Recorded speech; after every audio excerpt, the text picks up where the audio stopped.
Can you imagine what the world would look like if an entire generation of kids learned to be soul guided? Well, Veronica Moya has that vision, and she demystifies the pathway there, which is meditation, making it accessible and appealing to children and their families. She helps children fall in love with who they are and foster a strong sense of self and inner confidence. Join us to find out more. Soul Nectar Show, the Soul Nectar Show. You're invited, delighted to discover who you are. Anything is possible if you believe. So join us on this beautiful journey. Soul Nectar Show. Soul Nectar Show. Hello and welcome to another episode of Soul Nectar Show, that show where we gather together and we share our stories of connection to that which is greater than us, the big mystery, beyond the veil, to those synchronistic moments that lead us inexorably to a different understanding of ourselves and what we're doing here on this planet Earth.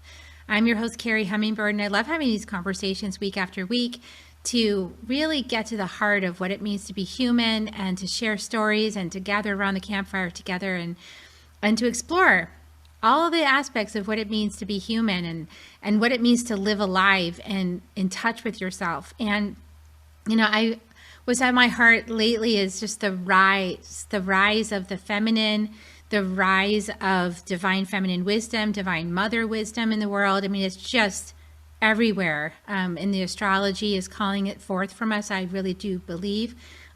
Lots of appearances from Black Moon Lilith, and you can really see how this energetic is calling us up to stop being so pretty, pleasing, and polite and to start speaking some truth.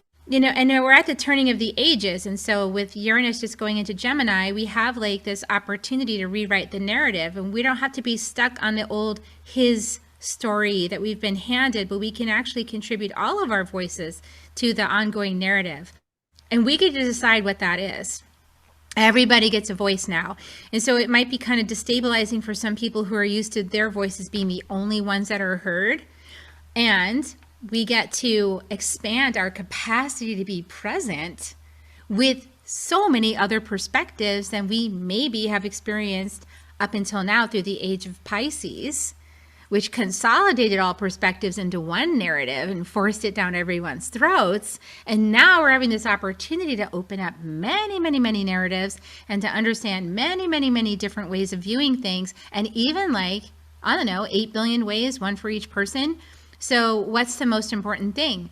Being able to start your life knowing that your perspective is uniquely yours and there's nothing wrong with it, and that it's blessed and it's beautiful and it contributes to the whole tapestry of humanity. And so that's why today's conversation involves my friend Veronica Moya. Welcome, Veronica. Thank you. Thank you, Kerri. So Veronica was telling me that she started off trying to help adults and then she realized this isn't working and said, let's go back to the beginning and I'll help the kids. So she actually demystifies meditation, making it accessible and appealing to children and their families. And her teachings focus on helping children fall in love with who they are, fostering a strong sense of self and inner confidence.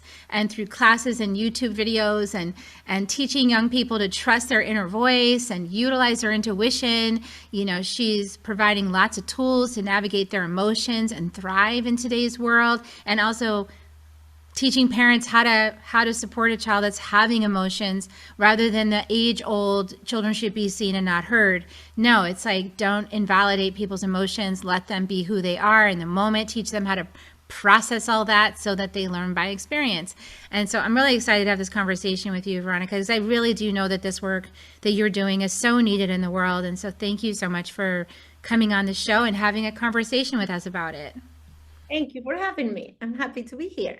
Yeah, I'm excited. So you were telling me when we first chatted about how, you were working with adults and trying to help adults face their shadows and heal and rewire, which is all the stuff I do, by the way, everybody. Right.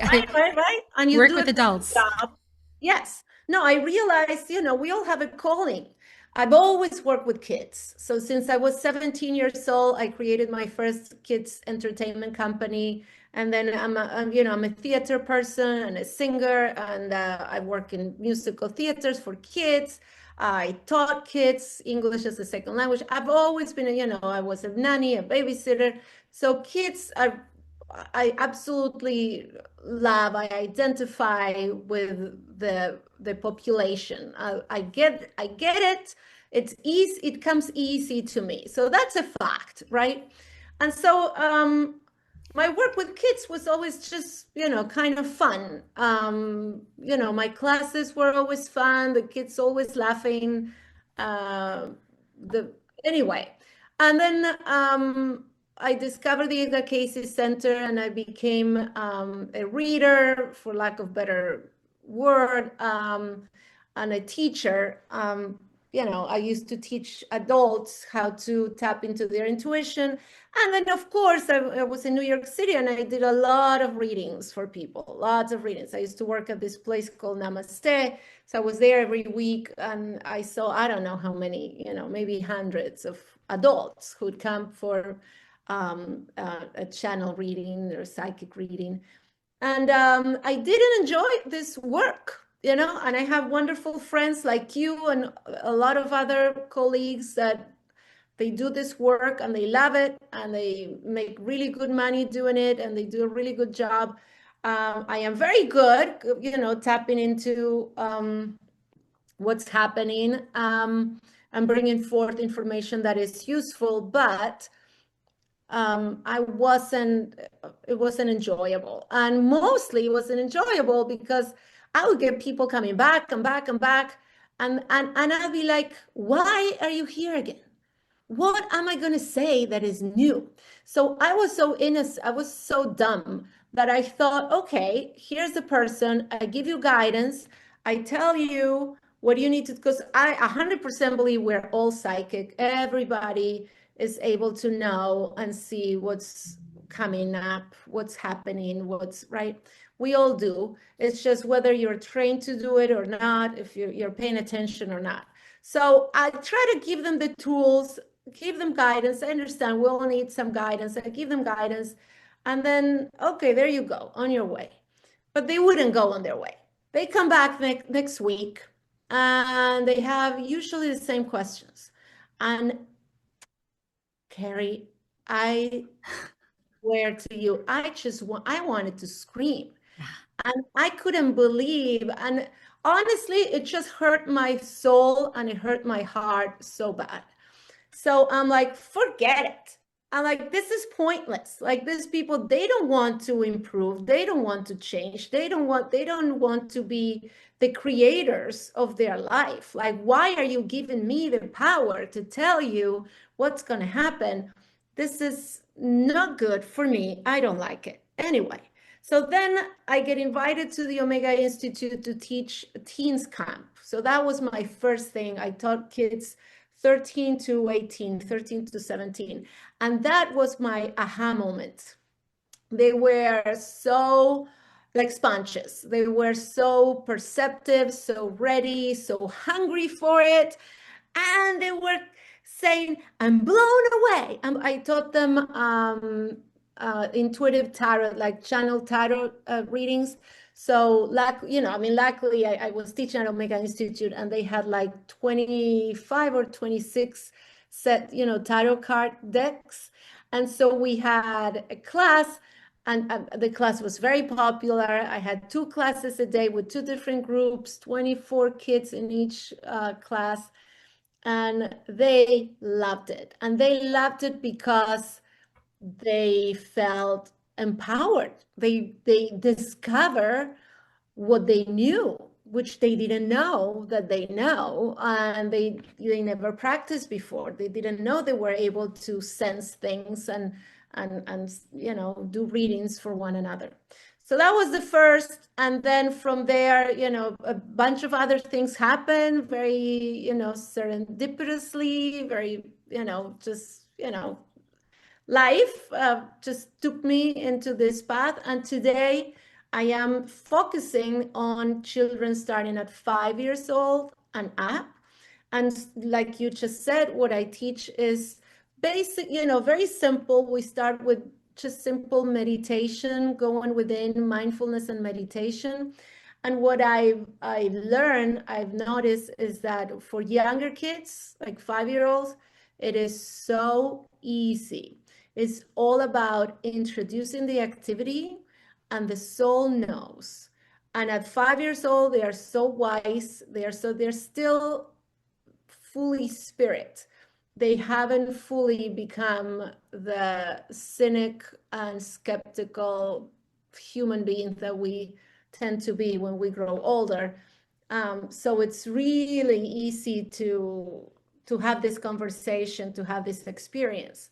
And so, yeah, my goal is to invite people to introduce this activity to young kids and help them maintain that connection to spirit, so that when they turn into teenagers and young adults and older adults, they are not so dependent on the outside of themselves to make good decisions.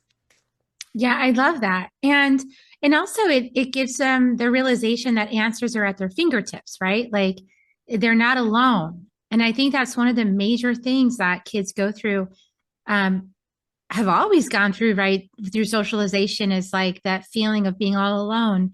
Like if you were the one that was a bit different than the others, maybe more awake, maybe more present, you would end up feeling alone in that regard, right? Because if you're dealing with kids that are not aware of that or into conformity or groupthink. And so this gives them a way to tap into something that's always there for them, which is their soul, and to help them navigate through it and help them understand why things are happening. I think that's so beautiful. And I think so many people could be benefiting from that, because it's like, otherwise, what's the alternative? So many people get really discouraged, and then we have like, I know my kids went through my oldest son went through some of this, like the behaviors of trying to feel something or trying to feel alive, like cutting or other things that the kids do, right? And they start to get very discouraged, and then they don't want to be here anymore. And they get, all of these things are really real. And they were real when I was a teenager. So like, and I'm going to be 57. So this was real for me as a teenager too. I mean, I remember working the hotline for the suicide hotline, and then like being on the calls, right, to support kids and people that were calling in needing help.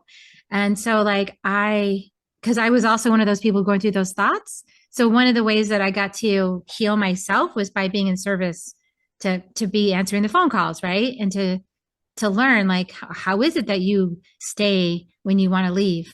And I think these are really important things right now, with people being so disconnected and living like neck up, right? And I don't think technology has done anything to take that out. Like it's actually cemented it. It's like we're living our lives from the neck up, right? So talk a little bit about that and how this opening this up maybe hopefully prevents that from happening to our kids with the proliferation of technology. Yes, Kerri. Well, that's the idea, right? And the whole suicide thing. I know it's like everybody's like, oh, I don't think it's of course. Why Yeah. would you want to be here? Excuse me? Of course. Why? Because everybody has denied our truth. Everybody has trained us to forget about the soul. And the only time you mention the soul is through some religious conversation, which is it's something else. It's nothing. The It's a soul, big old narrative that somebody wrote a long time ago, and everybody just keeps repeating it. and it's detached and it's outside, and it's like, give me a break. My work is about going within, and like exactly what you said, the hope is to fall in love with who you are, to discover that light, that inner guidance, to discover that you're not alone. You're not a weirdo. You're not weird, even though we all feel that way. I know I did. And I was a popular girl. I was a, normal, quote unquote, person growing up. And still, I felt all those feelings. I wanted to die when I was 6 years old. I was really angry to be here. And I had a very, very nice childhood. I had no issues. My parents were great. I mean, truly, I have no real problem or trauma or abuse or anything like that. I just didn't want to be here for the simple fact that I remember what the other side was like. And being here felt very oppressive and very controlling and very limited. And of course, why would I want to be here? Why would anybody? So if we are going to stay and play this game of life, it's imperative that, like you said, we stop living from the head up and connecting with our body and connecting with our soul, our essence, our spirit, whatever, however you want to name it. But you know what it is. We all know. All you had to do is close your eyes, take a deep breath, and that part of you will speak to you. It will happen. It's impossible for it not to. And yeah, you have to develop a relationship. So that's the goal. And that's why I'm saying I'm trying to educate parents to start doing this with the kids every day since they're 5 years old. I call it mental hygiene. Also, just to this, I don't want to make this too mystical or too woo-woo. My hope is to reach the masses. Your hope seems to be to normalize people's understanding that we have a soul. Thank you. Like, that's great. Normalize that you have a soul. Yeah, you have a soul and you should acknowledge it, right? Yeah. Instead of brushing it under the rug and let's keep going, let's do yoga, let's learn this and everything, because everything we do seems to be for show.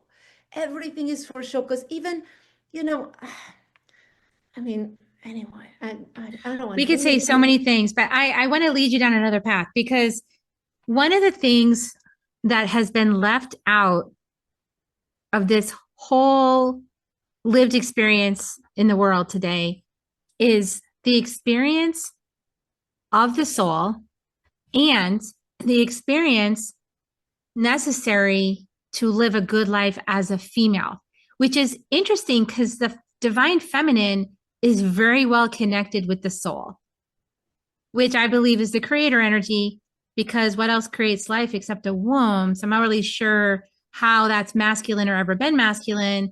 So like, it's actually a womb. And so like, we're switching now into this place where there's much more conversation from the female perspective, from the one with the womb and the experience of being the one that births life, that has a very different way of approaching itself for a happy life and for a connection with the soul, right? It's a very different than the masculine bodied experience. But all we've heard about up until now for the last thousands of years is the masculine interpretation of how it is to live a good life and to be spiritual. So like we were talking about, the whole psychological industry created by men for men to suppress women. I mean, religion, everything created by men. So like, that doesn't work for us. And you were saying some beautiful things about what it is that we need as women is to do some key things like feeling our emotions and being in the body and stuff like that. So say more about that, because I think that's important. Yes, definitely. Women have been conditioned to think that it is good to go out to work and to behave like a man. And this is perceived as you're successful, you're doing well, bravo. I mean, even between us, among ourselves, right? Like if you see a woman being a woman, immediately, it's almost like subconsciously you see them like as weak. Someone in a powerful place, a lawyer or an accountant or whatever, whoever.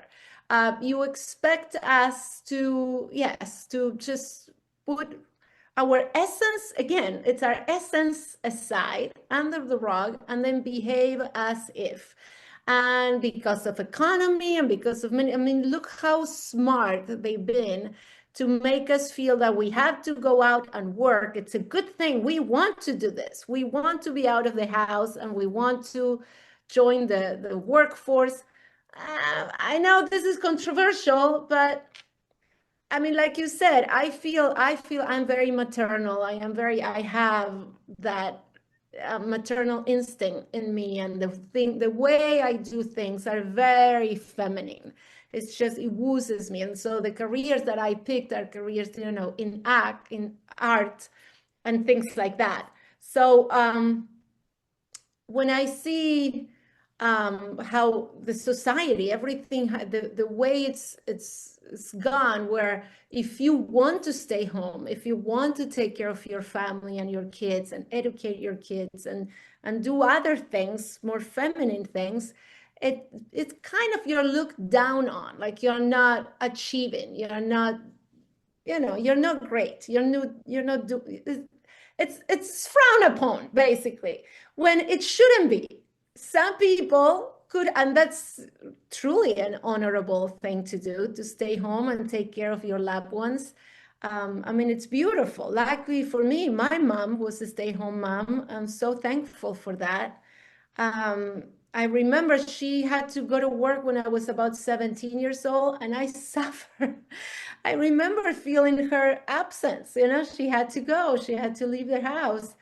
And yes, nowadays, if you feel like a woman, if you express your feelings, you are and even by your peers, which is what kills me. It's the most, I get the men going, rolling their eyes and not understanding. I get that. Okay, you're wired differently. You don't get it. That's fine. But for us women, what we do to each other, that's unfortunate. And you know Yeah, what? it's internalized misogyny. Yeah. Yeah. But that could stop if we learn to connect from heart and to be more empathic with everyone. And I used to see this in my readings when I sat and, someone would come, and I'll be honest with you, and sometimes I'll be judgmental, and I'll judge someone by the way they look or the way, they come and they sit in front of me, and, they have this harsh energy about them, and they look very disconnected and very cold and very corporate like. And so I'll be judging in my head. And I remember it was so beautiful to see, to feel for me. So when I sit, I would connect. So I have the intention to bring forth information that is helpful to this person. And my intention is to be of service. And I do a little thing inside of, how it goes. Like you do something inside of you to say, you connect with the other person. And I open my eyes, and something truly magical would happen every time. And I could truly see this person for the special and like a little bird, like a hurt little, like a child. I could really see them for who they truly were, and all the feelings they were feeling inside that were buried down, down, down, down.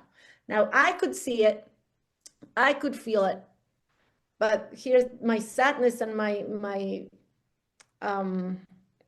frustration is that they couldn't. Right. They were so conditioned and so trained to, they were numb to all Yeah. these feelings.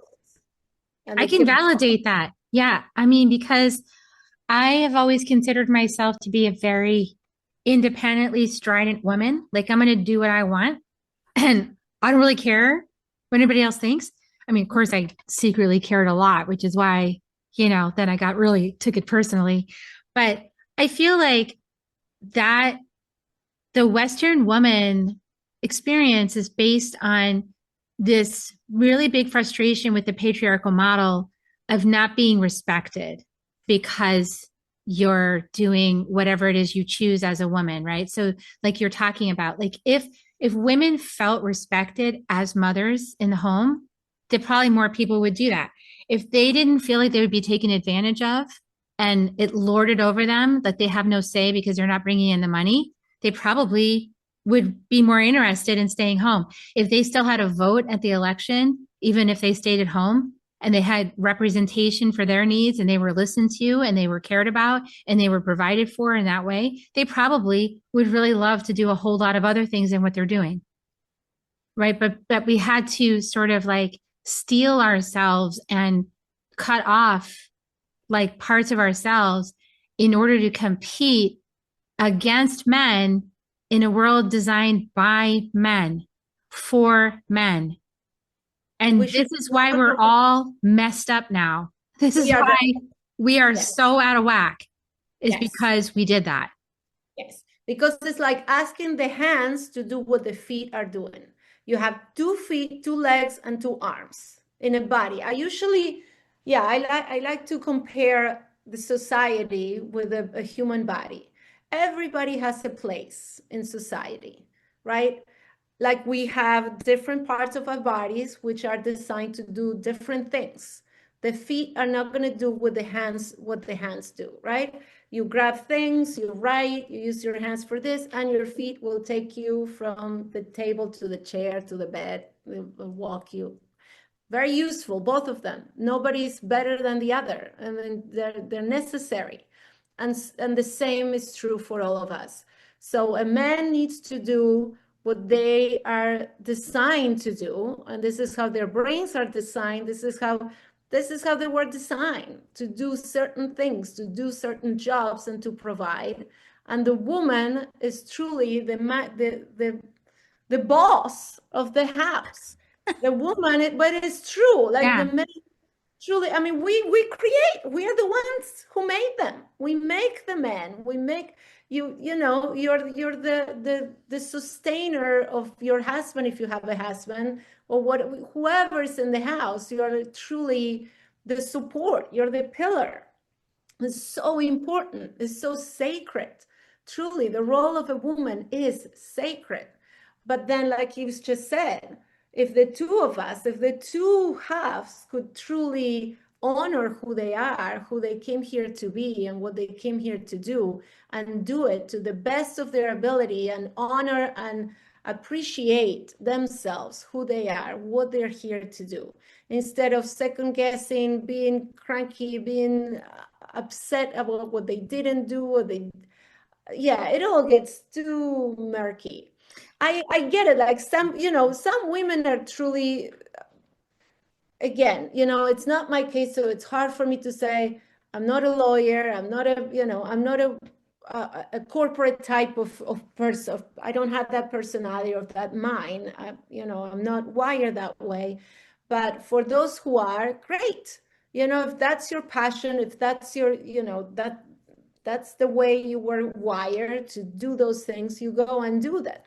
But for the rest of us who are not, it would be nice to know that you have your place, and you have not only support, but like you said, you have the respect and the acknowledgement that you truly deserve, because we are truly a blessing and very necessary, right? Like you need your nose, you need your eyes, you need your ears. They all do different things. But it has to be with respect. And that's the piece that's missing from a lot of this weird societal construction that's happened, is like respect for each other.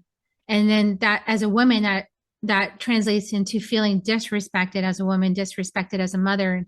And then you see it all over the place, because at least I am witnessing it a lot of places, because I have a lot of people coming to me saying, oh, my kids aren't left the house and they're not even calling me on Mother's Day. They're not reaching out to me. They are ignoring me. They're ghosting me.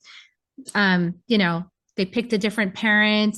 It's like, oh, wow, and I feel like it's a huge heartbreak for so many women who really, in this Western model, were forced into, for safety, the ability to provide for themselves, because they weren't going to fall in the trap of not having any resource to provide for themselves and then be abused and have no way out, right? So they weren't going to do that. So they providing for themselves and providing for their kids, probably got divorced because of the abuse.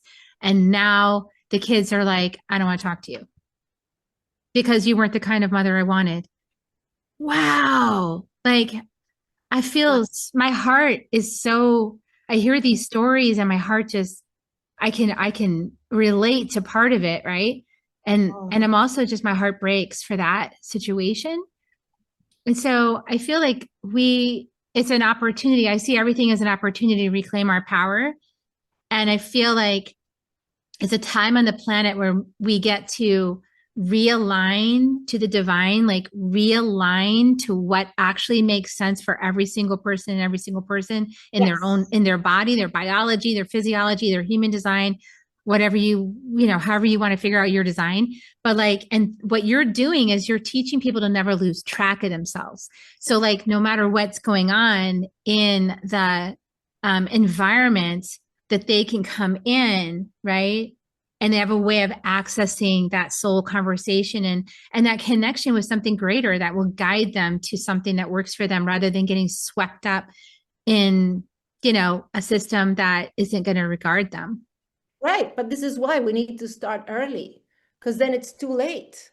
The Right. kids, they go to school, they train them, they train their minds to just go, do. And nowadays, even worse, this. I was thinking about this today. As a species, the human race, we have been doing this if we think about like cave days, the way we interacted with Mother Earth and with our bodies and with our, you work the earth, you walk, you fish, you hunt, you bring home, you're doing a lot with your body, you're just present. There's no way of not being present, because you're present, you're working with your body constantly. And then technology and the advancement, we start making things easier and easier and easier. And there's systems in place that will replace everything we used to do. So now we have apparatus who do what do you call it? Making of the food and the I'm trying to farming, etc., etc. And then there's no more walking because we have cars, and now we have planes, and we have everything becomes easier and easier and less and less and less, and humans do less and less. And today, it's really significantly worse with the computers and now with AI. So now AI is, because at least, even though, so this has been happening obviously for a couple of centuries, that things have been simplified for us with technology and advancement, but at least we still had the imagination and the creation. And now even that is being taken away from us. And for young people, this is so dangerous. It is so scary to me. So they're not playing outside anymore. Everything is stranger danger. I didn't have that. I grew up in the 70s and 80s. I played outside for hours. My mother didn't know where I was, and it was okay. I had a group of friends. My mother didn't know half of my friends, if that's possible to grasp today. And it was fine. I was never raped. I was never abused. I was never stolen. Nothing ever happened to me. Not that I'm sure some people may have had problems, but in general, it was a healthier, easier, more trusting time. Today, there's a lot of stuff going on that is preventing the kid to be a kid. And like you said before, even the parents today, they don't want to hear it. They don't want to see a kid being a kid, meaning having a temper tantrum, being frustrated, being bored. You go to a restaurant and you see the kids in their iPads all the time. What is that about? Well, yeah, that's the parents. Because that's for the parents. That's so the parents don't have to interact with them. They can just carry on their adult conversation while the kid's right there. Because it's inconvenient. It's annoying. I get it. Yeah. I get it. And if you have money, because I work with all kids, and it was really funny.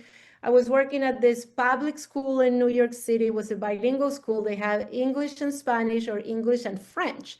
So the French group of kids, they were very wealthy. They had wealthy parents who sent them there because it was a nice school, and they learned French. And so it was really interesting. They had two nannies, most of them. What does that mean? When you have two nannies, that means your parents don't need to work. Your mother at least doesn't really need, she doesn't actually have a job. She just doesn't want to spend time with you. And they have a nanny from 3 to 7, Monday through Friday, and then Saturday and Sunday, you need another nanny because you need help all the time. So either whether it's with the iPad to give you assistance so you don't have to deal with your kid, or if you are really wealthy, you have help so they can deal with your kids when they are being annoying or whatever, when they're being kids, actually. Yeah, and all these people, they want to procreate. Why are you having kids when When you're saying this, I'm thinking about when my kids were small, I had a nanny come like 24 hours a week so I could work. It was so I could work, right? Because I'm in the house doing consulting work because I worked for myself. And if I couldn't do that while they were also there, otherwise they could get in so much trouble when I'm trying to do that's my right, thing. that's normal. I mean, right? And so I had her come to the house because I didn't really trust anybody to like have my kids. And so I was like, I wanted them close by. And also I wanted to be able to nurse them if they needed to be nursed. And, so I didn't, but I had to work. So I was like doing that. But here's the interesting thing is I had this idea, and I remember it back then, that like kids and work don't go together. Like they're separate. They don't mingle. And then when I went to the jungle, and this is well after, this was like after I left my first marriage and my kids were older, they were in middle school and high school. And I went to the jungle and studied with the shamans. And I'm like, the kids are everywhere. The shamans are teaching the medicine work, right? They're doing ceremony, and the whole family is there with all the clients. Nobody's like, they're not like telling them they can't be there. They're with us. And I thought that was so interesting, right? Like they were included.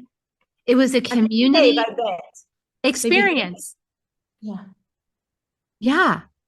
Fascinating. Were they okay though? Were they behave? Yeah, because they're used to being included in all this stuff. So they're used to they're used to being around this container, right? And so they didn't act out. They weren't weird. They didn't cause problems. Because they knew they weren't being excluded. I get it. They knew what they were doing. It's important because, again, that's what I'm saying. The soul knows. So the kid knows what he's doing, what he's there for. Mom or dad or my elder is working. This is important. You said something, the soul knows. Mm-hmm. Yeah, because they didn't lose touch with the earth. They didn't lose touch. They got their christening, if you will, was with the earth, right? And so they're shamans, but their little baby's feet on the ground. This is Mama Earth, does some medicine work for the child so they get connected with their body. The soul gets connected with the body and remembers itself in the body. That they do like a blessing to support that. That's like part of the entire experience of being indigenous. Wow. Well, there you go.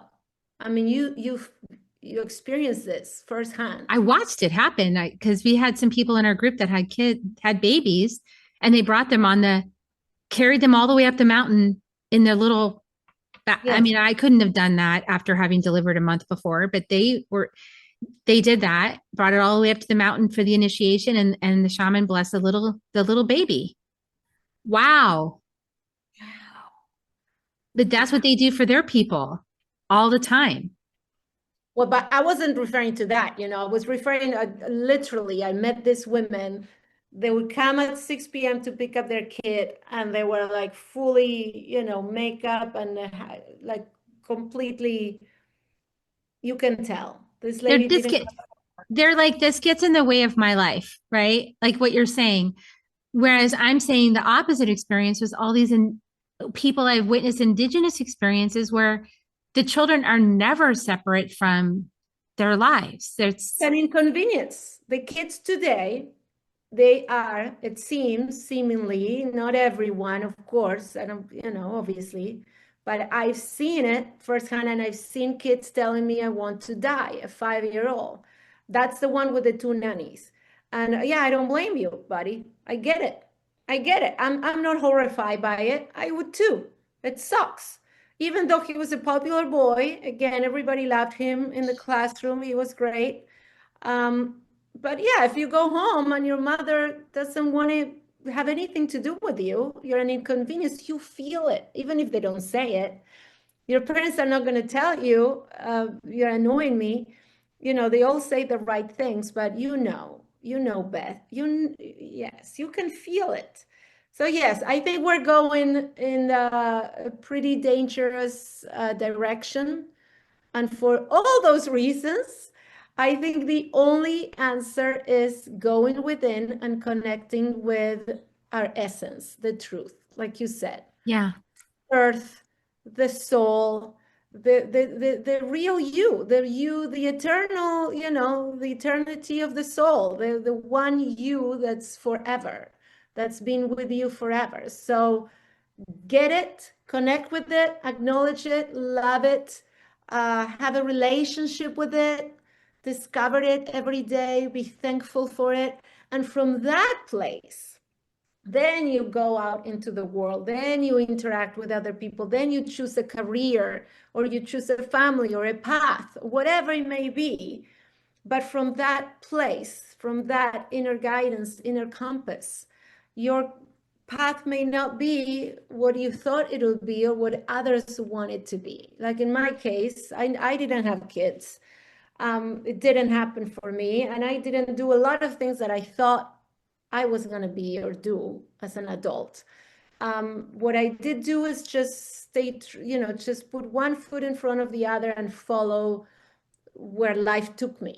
So I just didn't, I try not to force anything and not to stop anything. So when people ask me about kids, I said, well, I didn't, I don't know what to tell you. Like, honestly, I blink, and then when I met my husband, I was 42, and I'm not going to go through in vitro and this and that and just to get pregnant.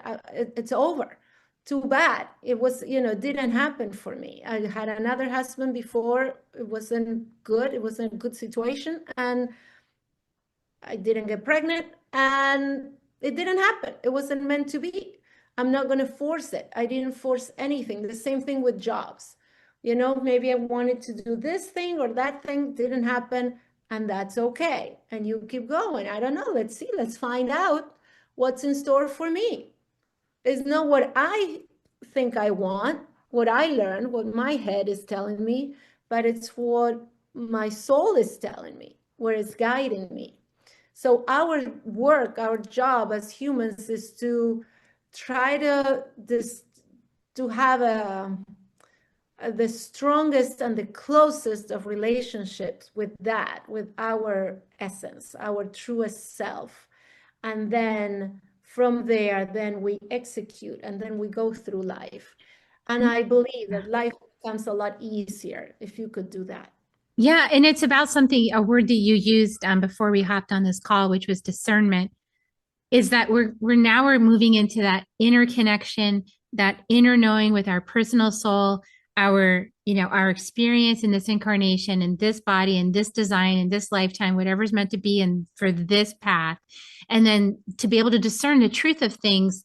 Those are the skills we need, right, for ourselves, because we're not this age that we're moving into, the age of Aquarius, is about sovereignty. We are not here to follow dogma or to be told what to do or to conform with whatever the group is doing. We're not here for groupthink. We're here for our own sovereignty and expression, and then learning how to relate with others from that place, right? So that's a whole new curriculum. It's not even the same. And you're not going to be able to do this curriculum without getting in touch with this, with your soul and your heart. Amen. Yeah, I love it. I'm excited. I'm ready for it. Let's do it.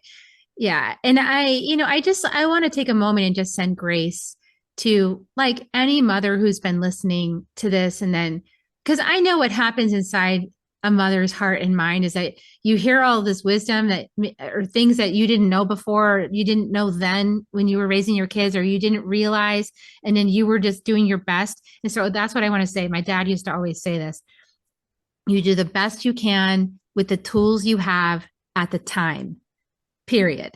And you just leave it there, because there's endless things you're going to realize on your path through life, like endless realizations we're going to have, right? Where you're going to realize, oh, I could have done that, and that might have changed Oh, everything. no.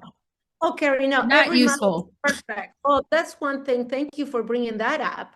No, no, no, no, no. This is what I tell. I always tell my moms, like, with the kids that I work with, listen, it's awesome. You're a mother and you brought this person into this world, but they are their own soul and they have their path, their choices, their journey.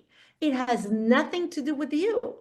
And you have to know and trust that you are inspired to doing what you needed to do to allow them to have the experience that they wanted to have. So even if you made quote unquote mistakes or things that you think were a mistake, I'm sure they weren't, because it's always a co-creation.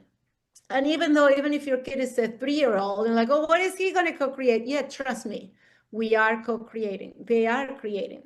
They may be small or too young for this world, but they're not really. Their soul is wise and it's big, and they came here to have an experience.